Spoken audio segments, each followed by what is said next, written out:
코로나19 상황이 새로운 국면을 맞고 있습니다.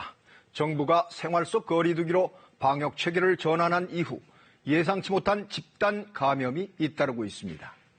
특히 수도권을 중심으로 감염이 확산되면서 방역 당국을 더 긴장시키고 있습니다. 또 감염 경로를 알 수 없는 이른바 깜깜이 환자가 크게 느는 것도 예사롭지 않습니다. 우선 수도권에서 끊이지 않는 집단 감염이 우려스럽습니다.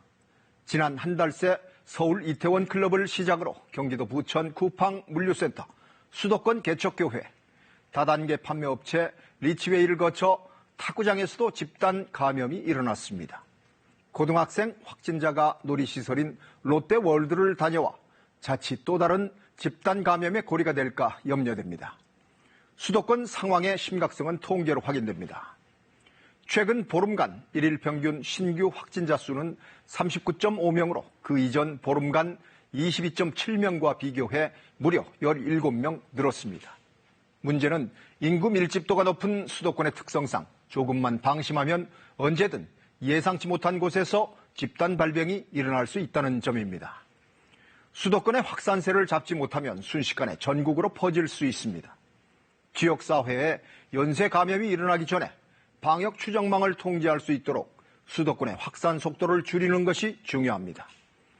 최근 신고된 확진자 중 감염 경로가 불명확한 환자 비율이 10%에 근접합니다. 깜깜이 확진자는 감염 장소와 접촉자 파악이 어려워 N차 감염을 전방위로 퍼뜨릴 수 있어 특히 신경 써야 합니다. 전국의 초중고 학생 595만 명의 순차 등교도 마무리되면서 교내 집단 감염의 가능성에도 대비해야 합니다. 사각지대를 없애는 정부와 방역 당국의 선제적 대응이 절실합니다. 국민 각자도 거리 두기와 마스크 착용 등 방역 수칙을 철저히 지켜야 합니다. 꼭 필요한 경우가 아니면 가급적 다중시설 출입과 각종 모임을 자제해야 합니다. 확진자도 추가 전파를 막는 노력에 적극 동참해야 합니다. 생활 방역은 방역을 생활화하는 것입니다. 한순간도 방심은 금물입니다. 경각심을 높일 때입니다. 뉴스 해설이었습니다.